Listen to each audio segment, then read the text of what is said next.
Pour les personnes qui viennent d'arriver sur les réseaux, mes premières œuvres, comme on dit souvent, tu vas toujours te répéter. Quand j'arrive sur les réseaux, j'entre dans les réseaux en tant qu'une clasheuse. Une vraie clasheuse. Je clashais même pour qui? Pas pour moi-même. Je clashais pour les gens comme les défauts, comme ça là. Parce que je ne clashais pas pour moi-même. Si on me demande aujourd'hui que tu insultais les gens, même pourquoi, même, ça ne me concernait en rien. Je venais acheter les problèmes des personnes. Donc, un moment, je me suis fait, on dit quoi? On dit une remise en conscience. J'ai dit non, là, quand même, j'ai une autorité. Je peux exploiter ça, comme vous-même aussi, hein, vous les jeunes là qui commencent, les jeunes blogueuses, les jeunes blogueurs qui commencent là. Vous pouvez venir commencer le blog, ça dépend de la façon que vous venez. Vous pouvez commencer dans le décryptage, vous pouvez commencer à donner vos avis, vous pouvez commencer à donner des conseils, c'est-à-dire, mais j'ai envie de vous dire une petite confidence quand même. Le blog africain, tu ne peux pas entrer dans le blog si tu ne titilles pas un peu. Si vous voulez, on fait une expérience. J'annonce un live où je vais faire la grenade. Et voilà un live que j'ai annoncé parce que là, c'est pour le boulot. Ça ne peut pas faire bim. Ça ne peut pas faire bim. Beaucoup de personnes se sont dit ont compris que le blog africain, il faut framponner. Il faut atomiser. Mais il y a des façons d'atomiser alors maintenant. Parce que nous, à l'époque, on atomisait, on ne mangeait même rien dedans. C'était le gratos, c'était le cœur. Comme les anciens footballeurs. Vous voyez les anciens pros. Les anciens pros jouaient avec le cœur. Ils jouaient pour la nation. Aujourd'hui, les pros d'aujourd'hui, ils jouent d'abord pour les dos. D'abord. Le pro d'aujourd'hui ne joue pas parce que il joue que j'aime mon pays. Non. Le pro d'aujourd'hui, qu'on ne se mente pas. Il joue d'abord pour le cap. Donc, c'est comme ça que moi, je commence. Je me fais ma petite place sur les réseaux sociaux. J'exploite ça autrement.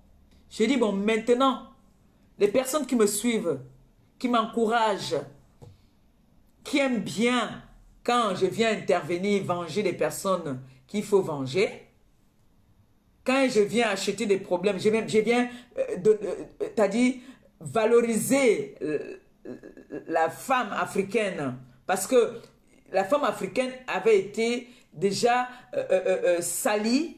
Je viens relever ça en disant non, stop.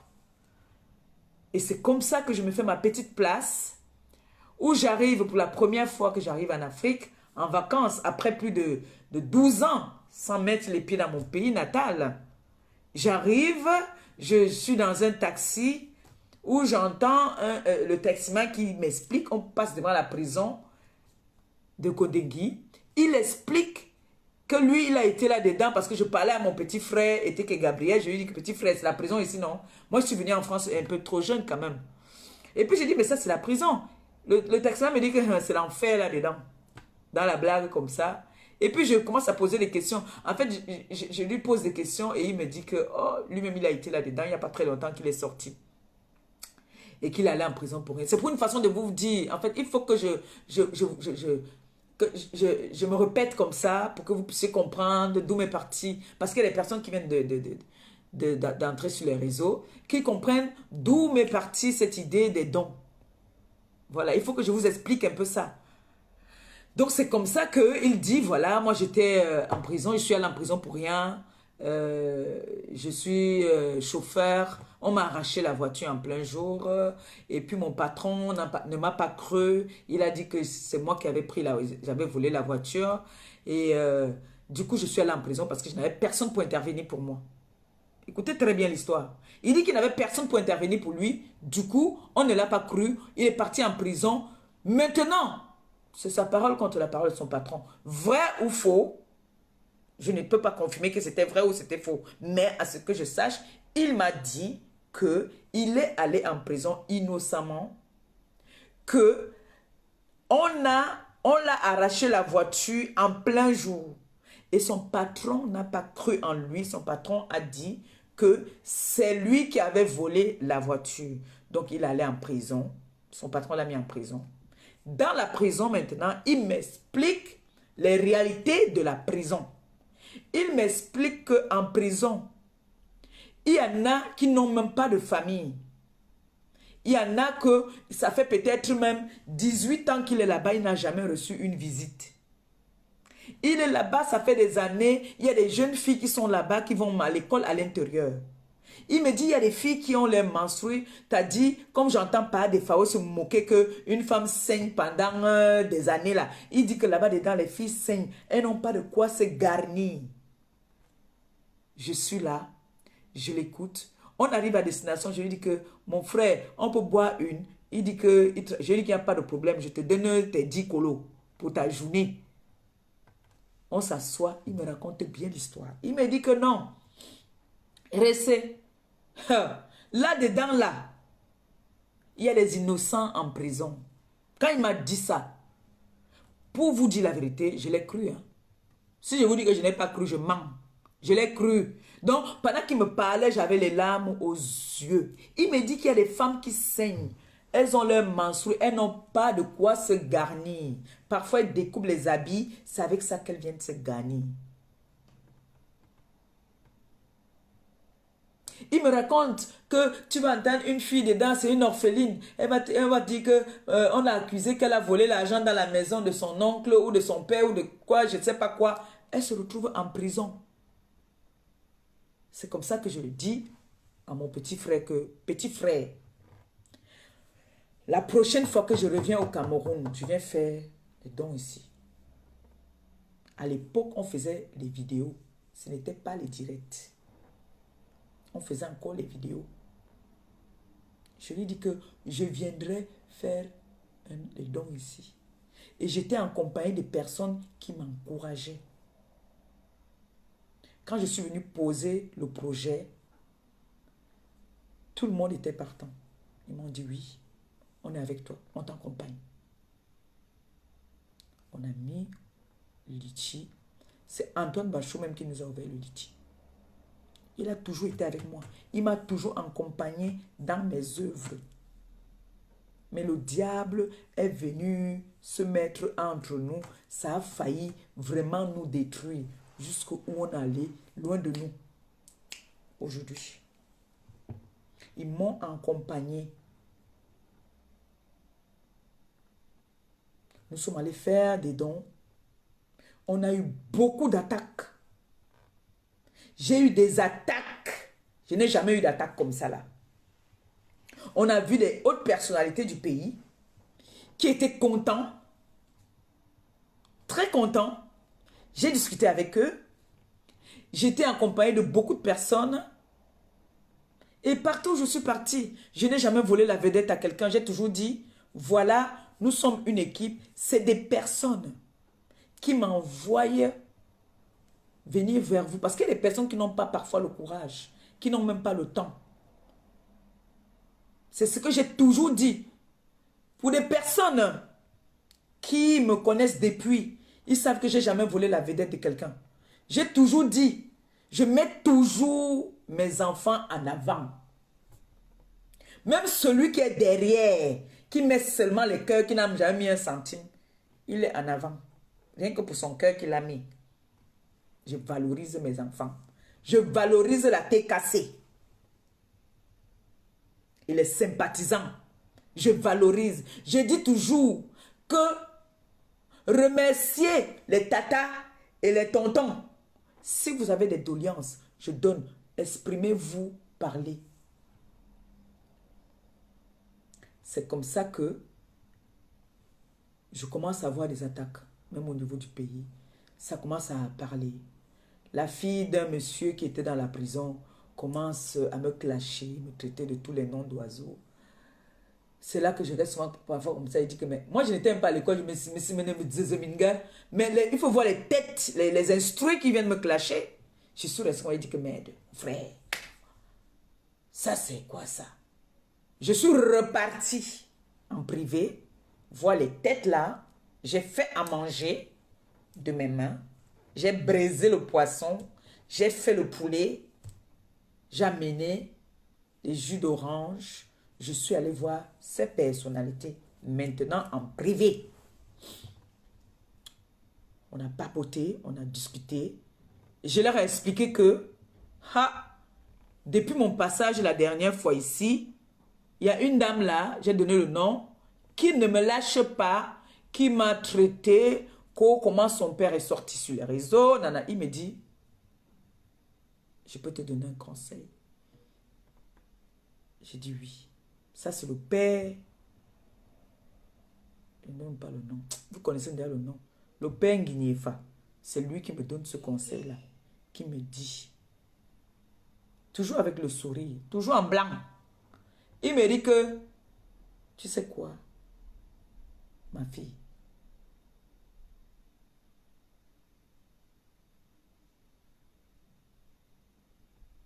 ne reviens plus ici. Parce que j'avais donné rendez-vous.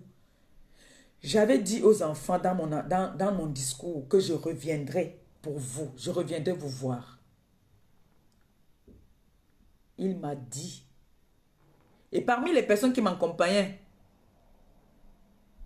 il y a une personne qui connaissait très bien ce monsieur. Ils ont discuté. Il y a les photos.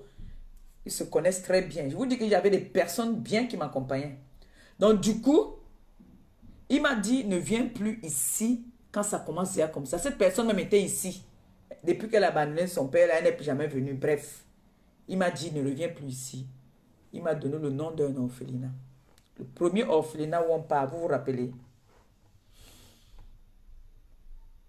Vers Essos là-bas. Là.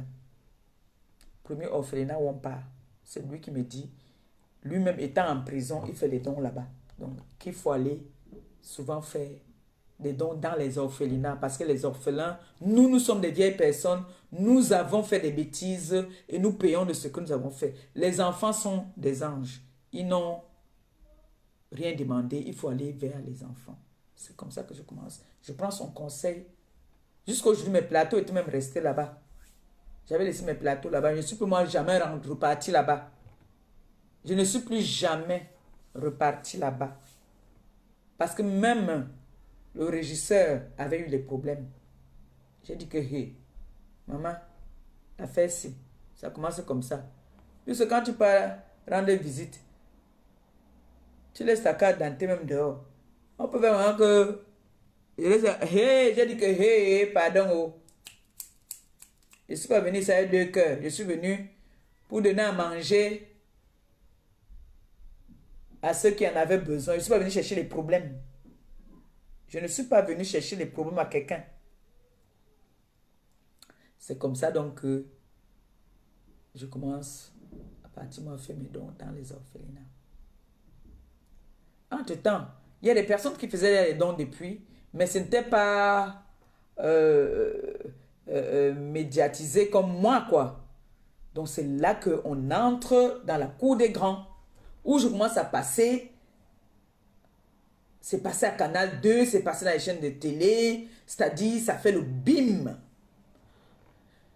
On commence à parler de moi de partout, les gens disent, ah c'est la fille ici qui a fait les dons, mais je passais ma route. Ah c'est elle qui a fait les dons en prison, ah c'est elle qui a fait les dons en prison. Les gens saluaient mon geste. Et c'était un grand jour, le jour de mon anniversaire. Donc j'ai laissé le luxe, j'ai laissé tout autour de moi, j'ai laissé ma famille. Je suis venu fêter avec des démunis. Oui, je suis venu fêter, pardon, avec des démunis. C'était trop beau. C'était... Noé, allume ici s'il te plaît. C'était trop beau. Je pouvais fêter avec ma famille et aller faire les dons le lendemain. Mais non, merci. J'ai préféré faire les dons ce jour-là. C'était trop beau. Et c'est comme ça que j'ai dit, bon voilà. J'ai eu d'abord trop de problèmes. Je suis partie, j'avais des médicaments. T'as dit, j'avais... Oh là là là là là là là là. J'avais les médicaments de plus de 10 bâtons sur moi. Je ne connaissais pas à l'époque, j'ai voyagé avec ça sur moi. Je n'avais pas encore mon association. Je n'avais pas l'association. J'ai voyagé comme une bleue. Et personne même pour venir m'épauler. Personne pour venir dire que, voilà, je suis venu faire des dons. C'est les médicaments que j'ai ramenés pour... Non, il n'y avait personne pour intervenir. Quand tu viens d'une famille pauvre, c'est dangereux. Hein. Quand tu connais personne là, c'est très grave, je vous jure. Hein. Personne, il n'y avait personne pour m'aider.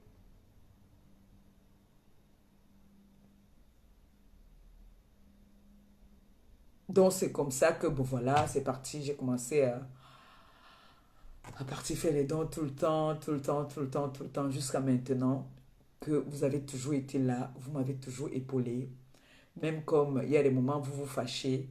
Puis après, il y a des personnes qui ont commencé même, oh, on te donne les dons, toi tu pars déjà manger avec ta famille, oh, tu as dit, il y a toujours des personnes qui vont toujours venir dénigrer. Il y a toujours, ça ne peut jamais être parfait. Il y aura toujours des personnes qui vont toujours dénigrer. Mais le problème, c'est que j'étais dans notre monde, notre petit monde des Camerounaises. Là, j'étais la première, on va laisser les comédiennes et tout ça là, dans notre monde. J'étais la première à commencer à faire le litchi. J'étais la première à commencer à faire les litchis. Après, les gens ont commencé à ouvrir les litchis pour les choses. Bon, maintenant, ça leur concerne. Hein. Je ne suis pas là pour eux. Je ne suis pas là pour ça aujourd'hui. Ils ont commencé à faire les litchis pour faire leurs choses. Maintenant, Maleba faisait ses litchis au point où je ne connaissais même pas vraiment. Pour moi, c'était que quand tu peux faire le don, quand tu peux donner à manger, j'étais même partie m'acheter le mouton. C'est après qu'on m'a appelé pour me dire que depuis quand on fait le don avec le mouton. J'ai même tué les bœufs. Moi, j'ai tué le bœuf. Plusieurs fois, j'ai tué les bœufs. Donc, j'ai souvent fait des grands dons. Ce n'est pas ma première fois que je fais des dons. Et aujourd'hui, j'ai mon association qui a plus de 5 ans. Mon association, les enfants de Maman Perpé, c'est légalisé.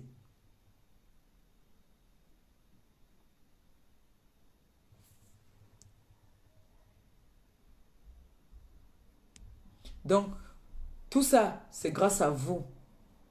Aujourd'hui encore, je vous ai dit, j'ai envie d'élargir mes œuvres. J'ai envie d'aller un peu partout parce que je vous ai dit, j'ai des enfants partout dans le monde. Là, j'ai commencé par IDEA. Comme on dit toujours, la bonne charité commence par soi-même. Je suis peut-être un enfant de là-bas, mais je n'ai pas grandi là-bas. J'ai grandi à Yaoundé. Comme je vous dis toujours, le quartier Madagascar, c'est à Yaoundé.